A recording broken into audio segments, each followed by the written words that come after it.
Hey, welcome and thank you for tuning in to From My Mat to Yours podcast, hosted by yours truly, Kenya Marsh, certified yoga instructor. So over the last few episodes, we've discussed on how to create your space, when to practice in your newfound space at home, how long you should practice, why you should practice. And that led us to this episode where we're going to talk about how can you keep your practice consistent. So are you ready to dive into some tips? Me too. Let's get started. So, if you're new to yoga, this is great that you're listening to this podcast now to give you a head start on preparing you to keep a steady yoga practice. Once in a while, if you're a seasoned practitioner or a seasoned yogi, you might run into a brick wall. And it happens to the best of us, whether you're experienced or not. Sometimes you can get caught up into some type of a funk and you kind of lose that edge or your mojo to want to keep going. So today I'm going to share some tips on how you can kind of spruce it up and keep it fresh and have it so where you look forward to hitting that mat or not, but practicing yoga every day. Because keep in mind, yoga can go and is beyond just doing the asanas or the physical postures. It's beyond that. So the first thing I want you to do is make a note, and this is great if you can put a sticky note somewhere. It's not all about the physical. It's about keeping that balance between mind and body. So if you run into days where your body, you're just not up to moving at that time, that doesn't mean you can't use your mind and heighten your senses or go within and explore that way. Because believe it or not, you're still practicing yoga without busting any sweat. But you're still working, and that is the key. So these tips is going to provide you some insight. So I would like, if you could, you to save this particular one, and or just always come back to replay it when you're at a space where you can jot these notes down. My first tip, which is something that we already covered last episode, is discover your why. Again, this is the important, that's why I put this up as number one, because as long as you know what your intent is and why you're practicing yoga in the first place, you will then have a plan in place that you could track and you could manage. If you don't have your why, I suggest you figure that out before trying to start to practice. Because without a why, you're aimlessly just doing something and you don't even know what you're working towards. So at least when you have a why, you know what result you're going to look for and you know what you would need to do to obtain it. So that's number one. Number two, once you have your why, it's time to make it a priority.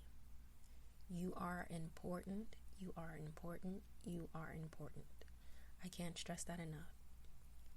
I know sometimes, and I've been guilty of doing this myself, being a mom, you sometimes tend to just push your needs to the back burner. All right, let me, I'm a little tired today, so I'm not going to get up. Let me just do a little later. And then later comes, oh, someone asked you to do something. All right, let me go and run this errand. And when I come back, I'm going to practice. And then something else comes up, or a show comes on, or you get a phone call, and it just piles up. And then the next thing you know, you went a whole day and you have not practiced yoga. You didn't roll out your mat. You didn't take some time to breathe. You didn't do any of that because you kind of let it slip. You kept hitting the snooze button on your practice and you did not treat it as a priority. Whereas if you was at work and you had a deadline or you had something that needed to get done, what would you do? You make sure you get it done. And to ensure that you get it done, in most cases, you will write a reminder out. You will set up a reminder in your calendar. Well, that is the same respect you want to do for your own practice, because this is for your own good. If you're not healthy, if you're not set, if you're not centered, you can't fully function at your best. So why sabotage yourself? Why put yourself second or third or fourth? Why not put yourself first? Because taking care of you will allow you to take care of business much more efficiently and at a better place, and you'll be at your best, and you will outdo anything you've done before because you made that time. So it's time you do the following. Set your phone reminders. Put some time in. Since you know the time you want to do, block out that time in your calendar on your phone. Set a reminder. Put it on a sticky note. Put it on your refrigerator. Put it on your nightstand. Remind yourself if you're at work, if you want to practice in the evening, don't forget to practice. You need this.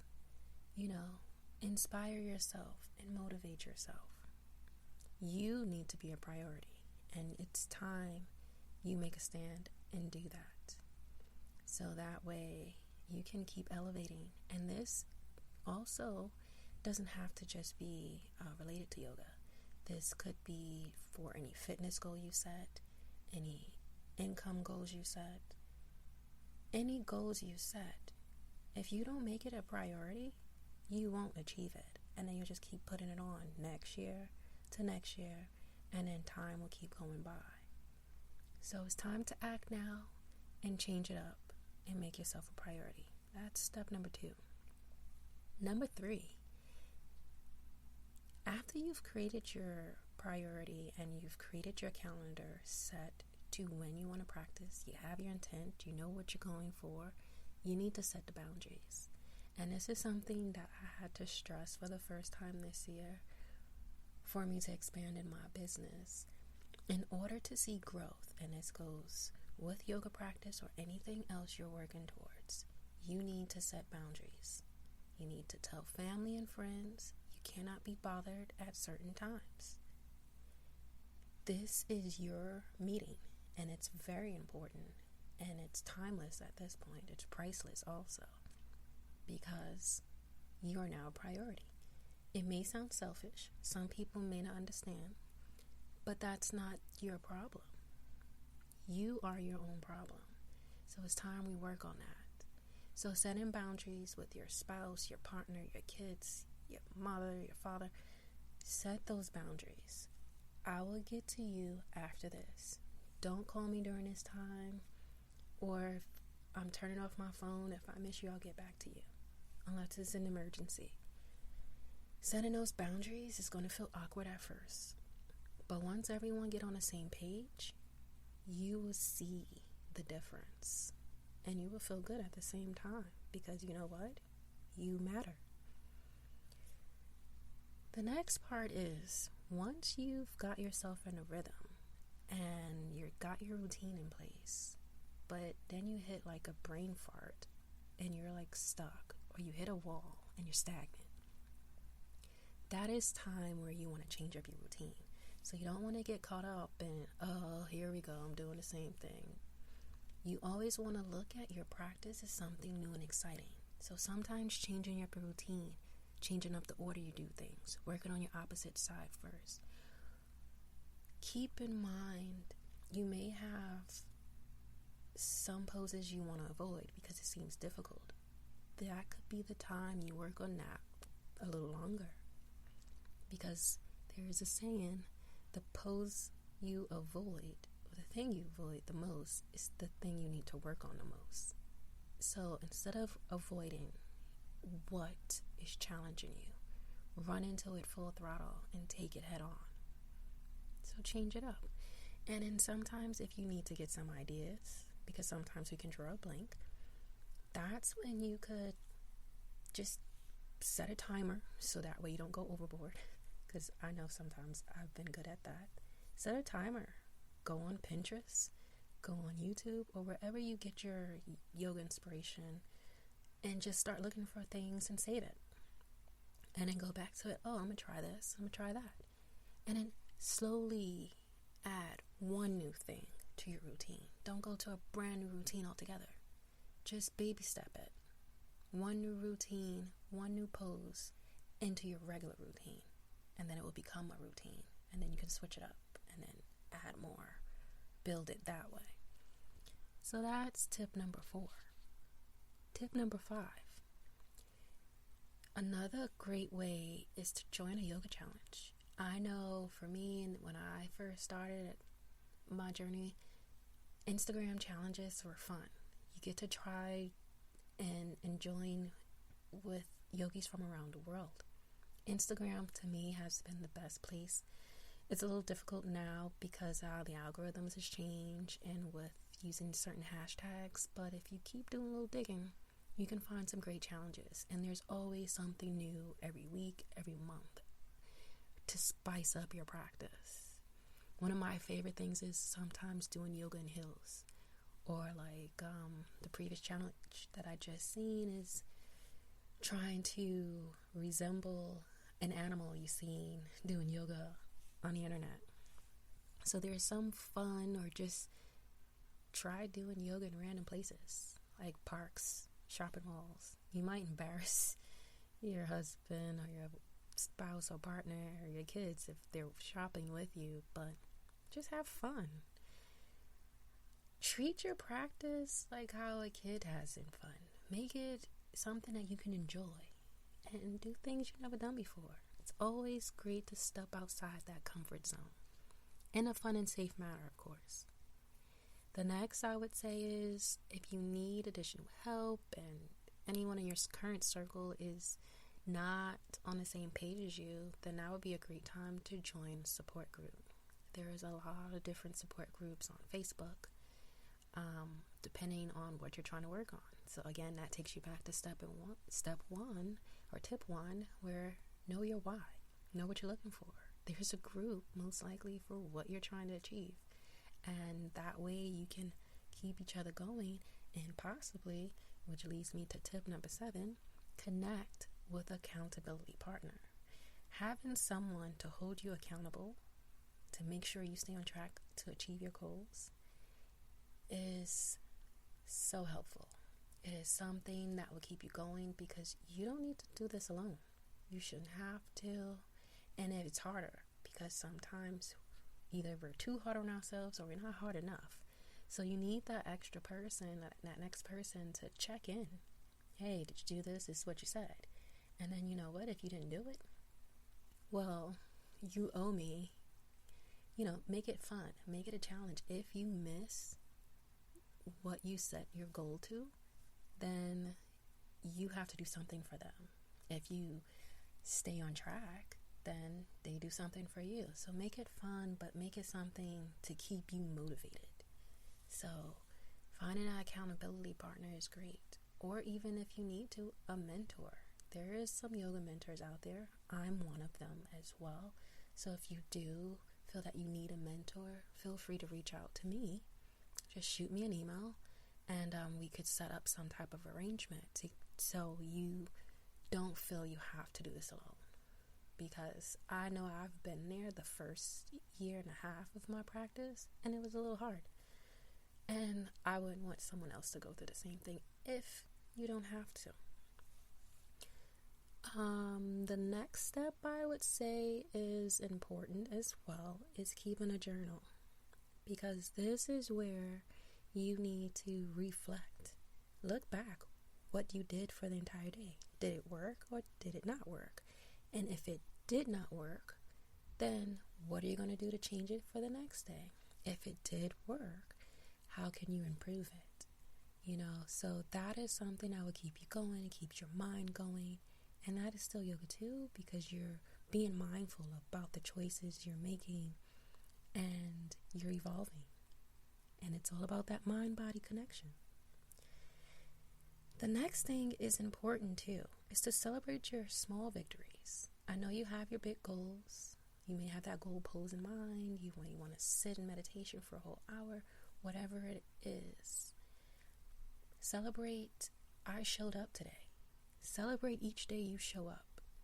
That is important. You need to set those tiny goals and, acknowledge those little milestones, because those little milestones add to the large one, and it's a win-win. So always celebrate what you achieved that day. Even if you put in 10 minutes, 15 minutes, that's all you had, you know what? You showed up. That counts. So celebrate your small victories.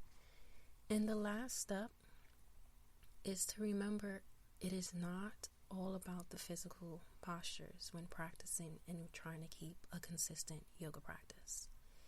If your body's not into it, work on your meditation. Work on your pranayama, your breathing exercises. Keeping yourself centered, that helps. Clearing your mind, being calm, being relaxed, mindfulness, that's still practicing yoga.